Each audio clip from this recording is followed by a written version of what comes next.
On day 17, we'll be exploring Yellowstone some more. We'll leave West Yellowstone and drive to Old Faithful Inn, where we'll look at Old Faithful and the Upper Geyser Basin. Drive back to the Midway Geyser Basin and look there. Then we'll go through Firehole River Canyon Drive and look at the waterfalls. Go over to the Grand Canyon of the Yellowstone at Artist Point, see Hayden Valley and Mud Volcano. Then take a nature tour up through the Lamar Valley. Then we will drive back to Canyon Village and drive back to our hotel for the night. Early in the morning, West Yellowstone doesn't have much open, but it's not very far from the west entrance of Yellowstone, and we're there in just a few minutes. As we have said before, Yellowstone is the caldera of a huge volcano, one of the largest in the world. It's exploded 3 times in the last 2 million years. And we're going to be inside the caldera at these 2 areas for most of our day today. This area has been visited by many people over decades.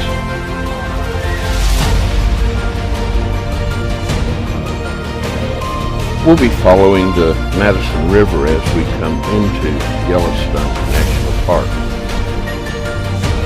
And we run across a whole bunch of parked cars. Something must be happening. And yes, it is. There's a herd of elk out eating in one of the pastures nearby.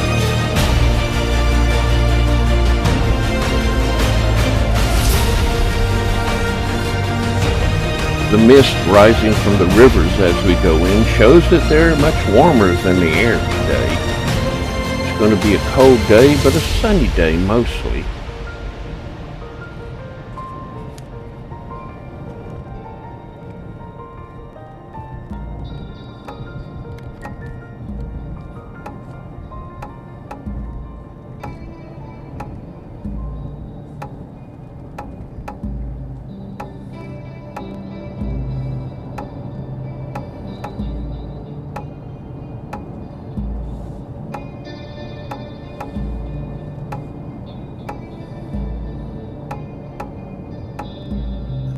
Yellowstone was called the land of many smokes, and we can see as the steam rises from geysers and hot water features all over the valleys in this area.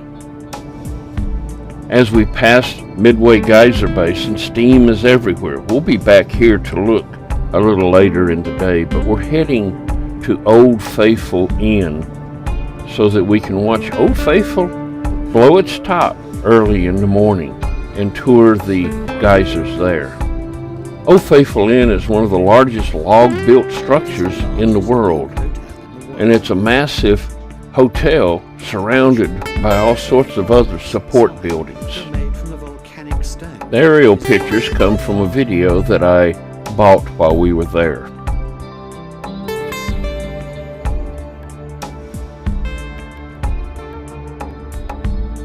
Its lobby is 5 stories tall and houses restaurants and shops.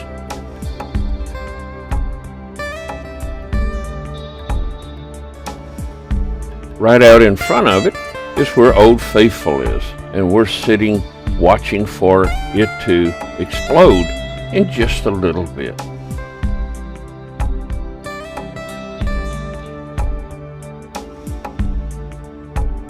Right now it's just steaming, but soon it'll be blowing water into the air.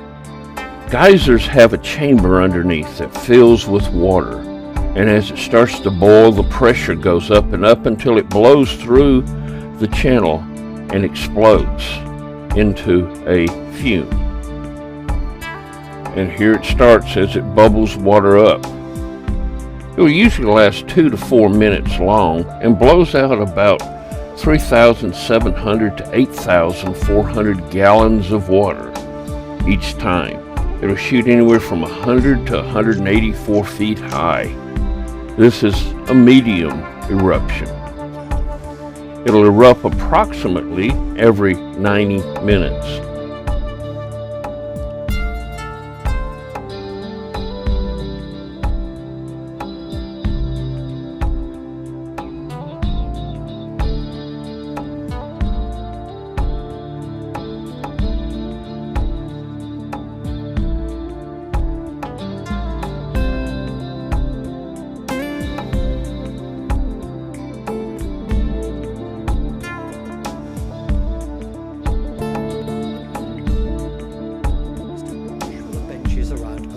Let's take a look at it from the air.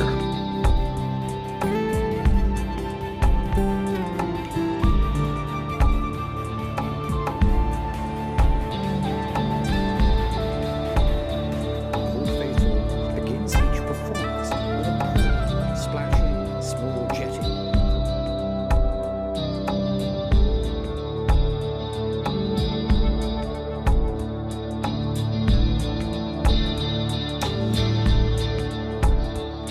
Old Faithful is part of what's called the Upper Geyser Basin, with its 180 active geysers. The majority of the active geysers in the world are located in this basin, and there are thousands of other thermal features located here.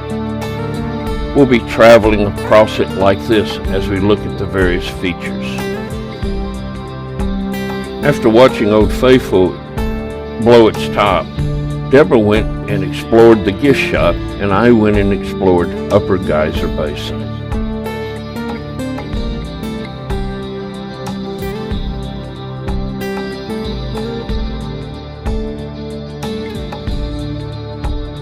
Pump geyser is one of those irregular geysers that they can't predict when it's going to erupt.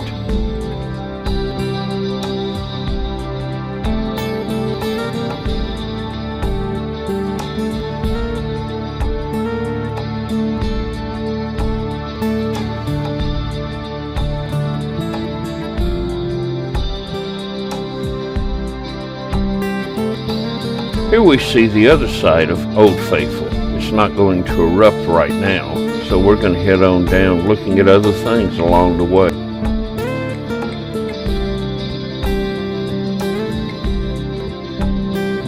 Blue Star Spring has a deep blue color because the water is so crystal clear it reflects the sky in it. It's extremely deep. You can see almost 30 feet down into the water.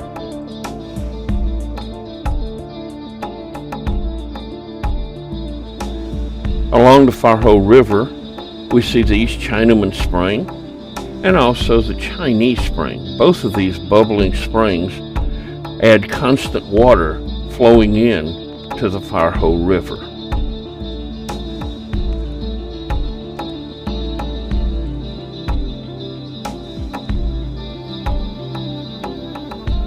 Many other springs flow into the river also, adding to its water flow.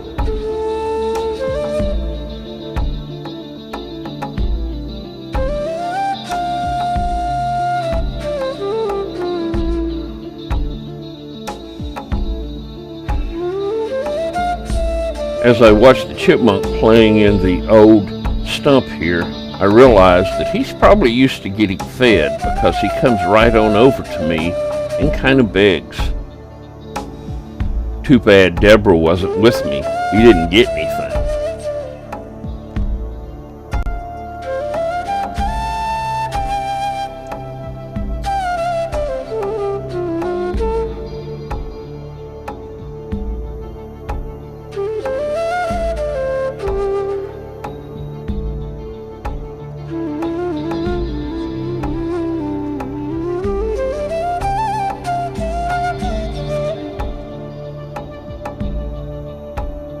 Castle Geyser explodes every 14 hours and it's about 75 feet tall. It's built out of travertine, the same stuff that the Mammoth Hot Springs is built out of, as is Grotto Geyser, which goes off very irregularly and is only about 15 feet tall. Mostly it just bubbles water, which eventually flows in to the Firehole River. Some of these structures have been vandalized, like Morning Glory Pool. It used to be bright blue, but now it's turned almost green as people have thrown coins into it and changed its chemical structure. And lastly, we'll look at Spasmatic Pool as it bubbles and churns.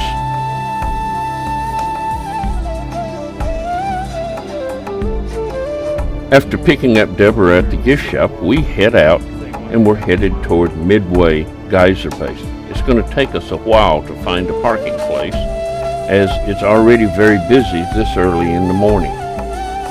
Rudyard Kipling called this Hell's Half Acre. And as we get there, there's a bull bison right in the middle of the parking lot.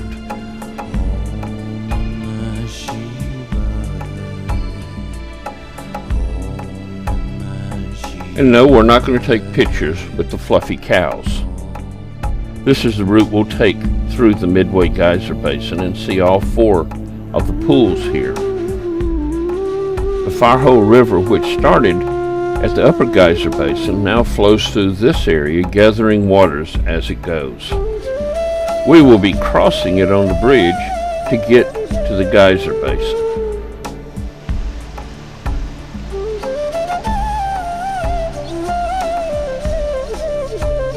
We'll be staying on the boardwalks as this is a dangerous, heated area. And the first structure we come to is Excelsior Geyser Crater.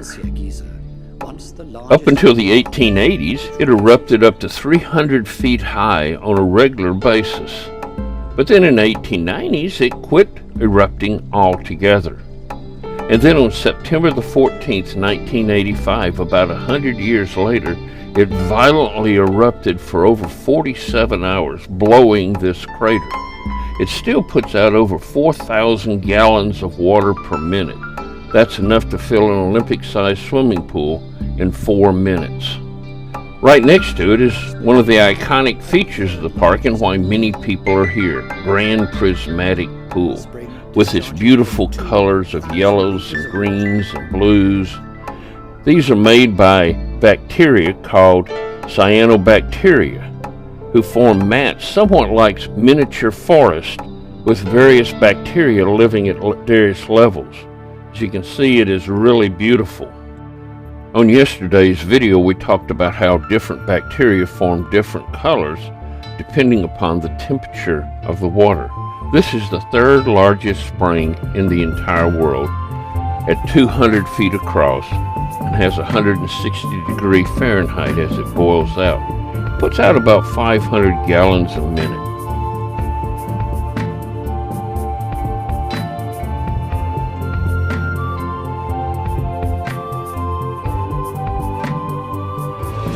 There are 2 smaller pools in the area also, Opal Pool, as we see here, and Turquoise Pool, which is a bright blue color.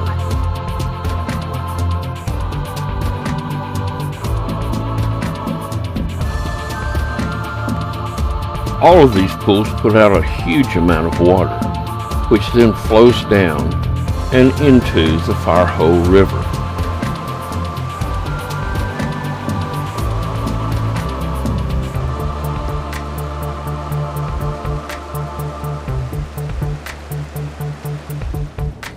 Now it's time to leave Midway Geyser Basin and head north.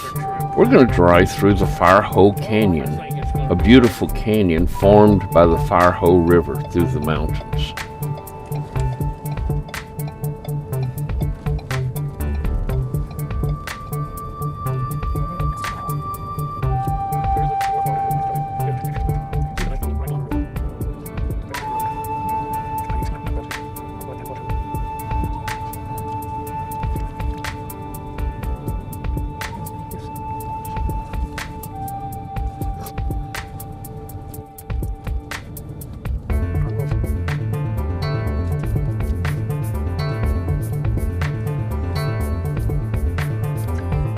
About halfway, we'll have a stop and see the Firehole River Falls.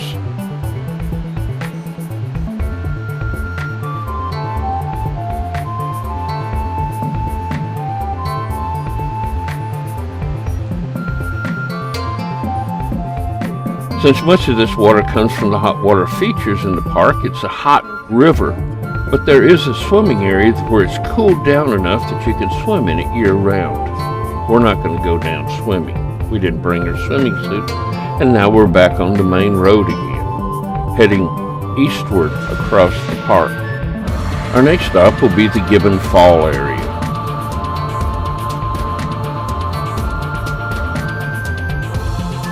After leaving the falls, we'll head over to Canyon Village where we'll check on our nature tour and eat lunch before heading over to the Grand Canyon of the Yellowstone. We'll not be able to look over the falls from the observation points, so we'll just go to Artist Point and it's truly beautiful looking down in the canyon.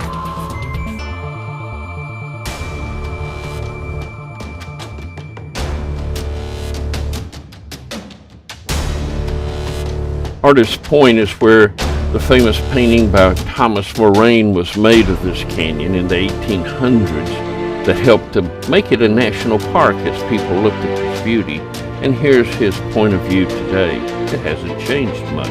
This is the Lower Falls.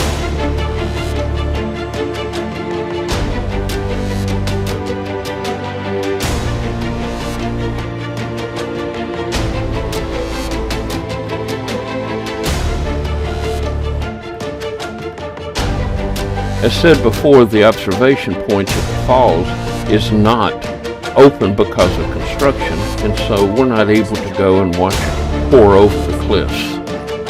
However, the view from Artist's Point is beautiful, so we take it in, and Deborah has to play with the chipmunks.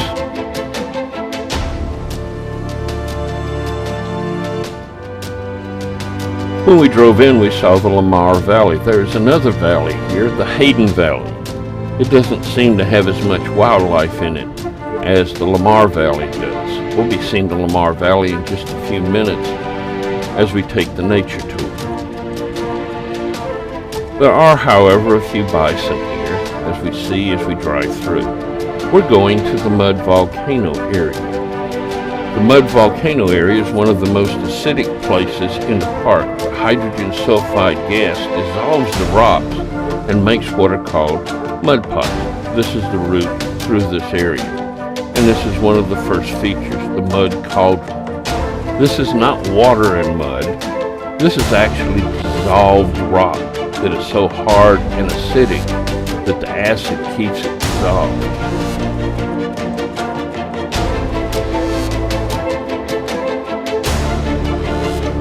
Next we come to the Dragon's Mouth Spring. One observer thought that this looked like a dragon's tongue sticking out. Up until 1994, it shot over 30 feet out on occasions, but now it's fairly tame of the dragon. And along the way we see other little pots of mud boiling all along our route.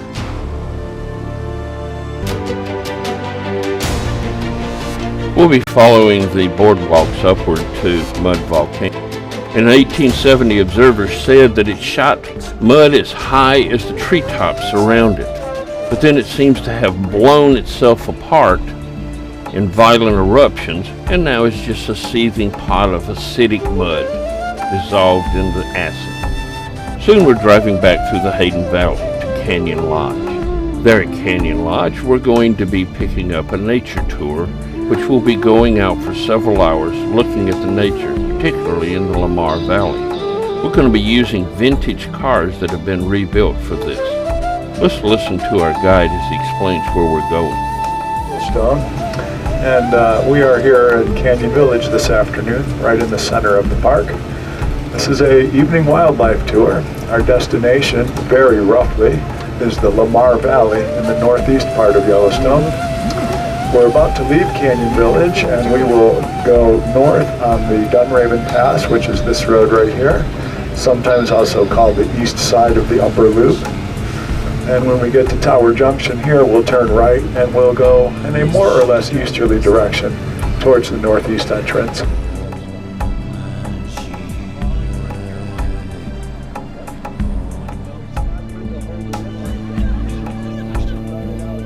As we travel along, we see a lot of cars parked, so we park, and there's a black bear on the side of the road just feeding.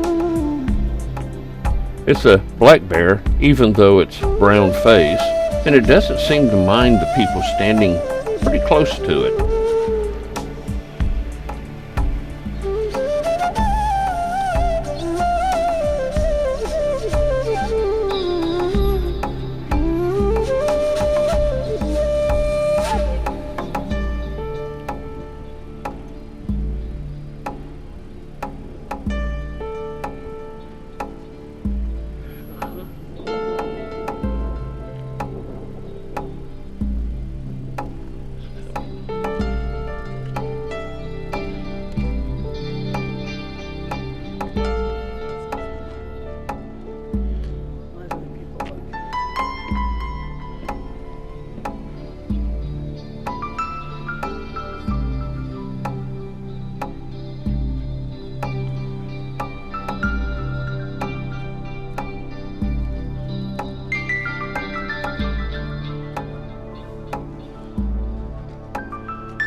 As we turn to go back to the car and head on, we see some mule deer just feeding on the side of the mountain right beside the road. And now we're through Dunn Raven Pass. In just a few weeks, this will be covered with snow and will be closed for the rest of the season, even to snowmobiles. As we head down out of Dunn Raven Pass, we take a 7% grade, which is a very steep road down, and come to Yellowstone Tower General Store. It was built here to service those first cars that were in the park when the brakes overheated coming down the hill, and now we're crossing the Yellowstone River.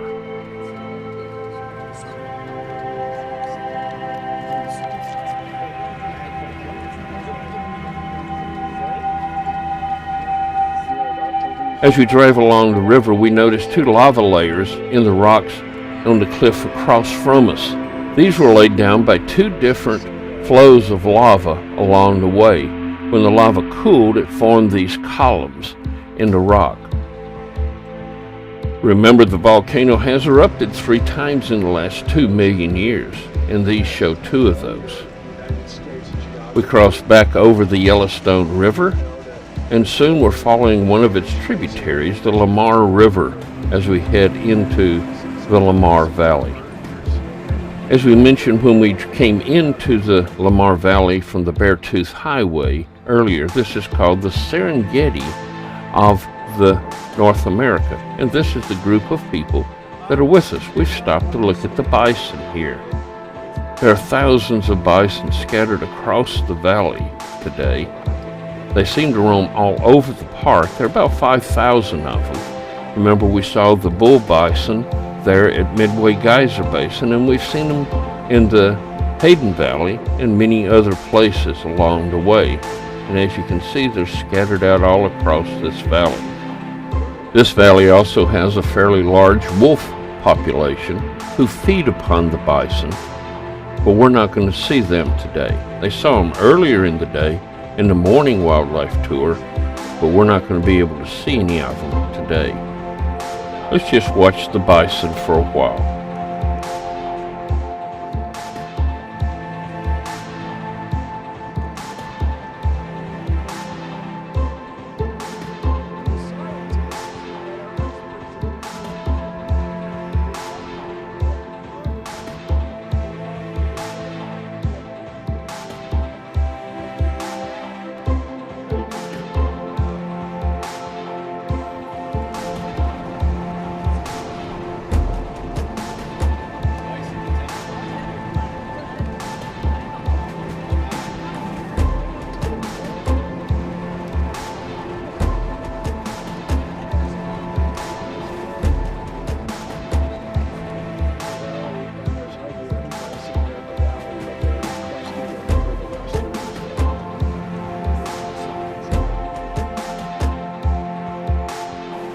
There are a few pronghorn also mixed in with the bison. 2 females.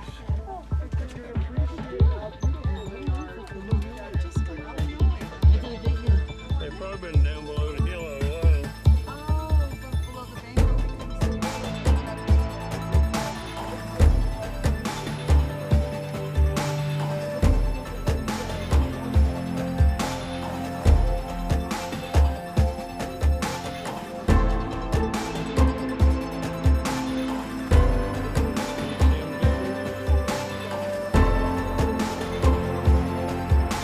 We see more pronghorn as we drive on down by the Lamar River.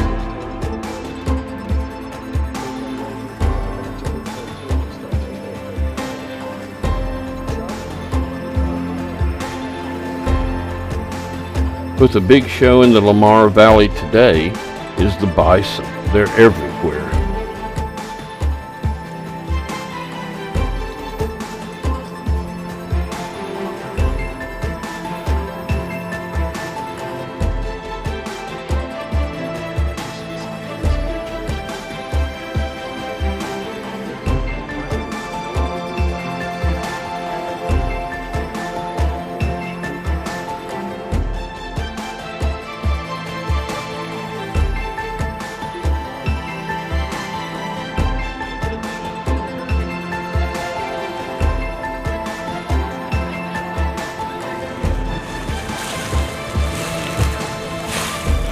On the way back to Canyon Village, we have a bison jam.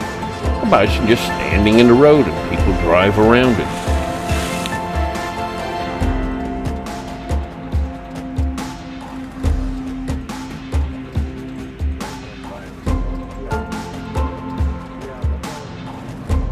After arriving back in Canyon Village Lodge, we get in our car and we head back across the road to West Yellowstone, where we'll be spending the night. And this ends day 17 of our trip.